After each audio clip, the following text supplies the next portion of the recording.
parole maintenant à monsieur, pour le groupe socialiste, écologique et républicain, monsieur Pascal Popelin pour 5 minutes. Merci, Madame la Présidente, Messieurs les Présidents, Monsieur le Ministre de l'Intérieur. Nous sommes appelés pour la dernière fois de cette législature à examiner les crédits que le gouvernement propose de consacrer à la protection de nos compatriotes pour l'année à venir. C'est l'occasion, dans un contexte difficile pour nos forces de l'ordre, que chacun connaît, de remettre en perspective les orientations mises en œuvre par le gouvernement et sa majorité depuis 2012.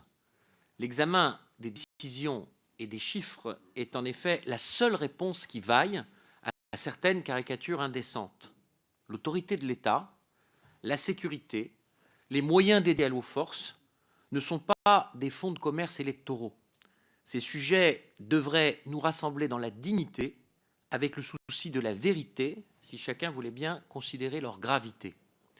La vérité, c'est que jamais aucun gouvernement n'avait eu, au moins durant les 3 dernières décennies, à affronter un contexte de menace terroriste d'une telle intensité et d'une telle violence. Le Parlement y a répondu avec fermeté et responsabilité. 3 lois renforçant nos dispositifs de lutte contre le crime organisé et le terrorisme ont été adoptées depuis le début de cette législature. Un cadre juridique moderne, démocratique et adapté a été donné à l'action de nos services de renseignement. L'état d'urgence et les mesures spécifiques qui l'autorisent est en vigueur.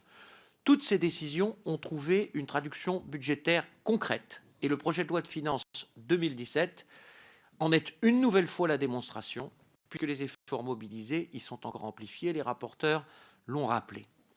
La vérité, c'est que jamais une majorité n'aura dû autant agir pour réparer un service public de la sécurité fragilisé par des décisions intérieures malheureuses, qu'il s'agisse de questions d'effectifs, de moyens et d'organisation. Au-delà de renforcement des outils de lutte contre le terrorisme, il fallait aussi agir pour le recul de la délinquance du quotidien, celle qui empoisonne la vie de nombre de nos compatriotes, dans les quartiers populaires comme dans les zones rurales. Voilà pourquoi ont été créées dès 2012 les zones de sécurité prioritaire. Voilà pourquoi a été déployé en 2013-2014 le plan de lutte anti-cambriolage. Ponctionné de près de 13 000 postes durant le précédent quinquennat, les effectifs, cela a été dit, ont été augmentés de 9 000. J'ai de finances consacrant la montée en charge que rend nécessaire le temps de formation des nouveaux policiers et gendarmes. Le renseignement de proximité, décapité en 2009, reprend progressivement forme sur le terrain. Le retard accumulé durant 10 ans en matière de renouvellement des véhicules et des dotations de matériel se comble progressivement depuis 4 ans. Nous savons qu'il reste beaucoup à faire. Ce projet de loi de finances s'y attache une fois de plus. Les annonces de mercredi soir amplifieront, vous l'avez rappelé tout à l'heure, Monsieur le Ministre, les possibilités de répondre à cette nécessité.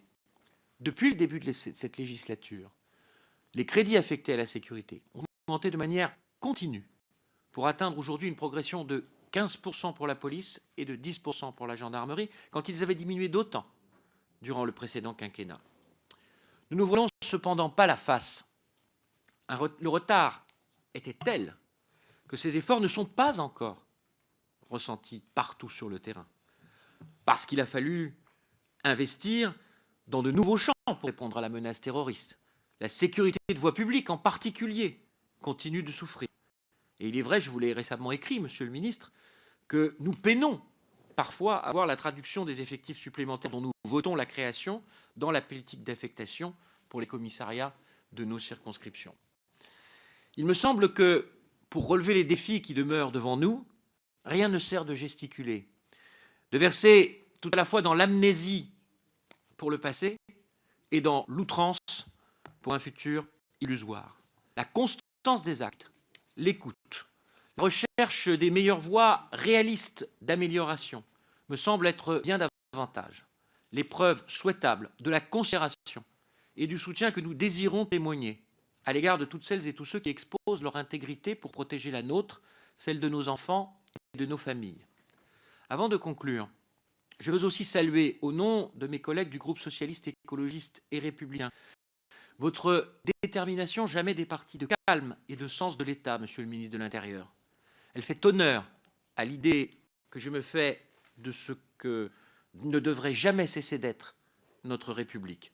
Nous voterons donc naturellement ce budget de progression avec la conviction de bien agir pour la France et les Français, avec la conviction aussi que ces efforts devront continuer d'être durablement amplifiés au cours des prochaines années.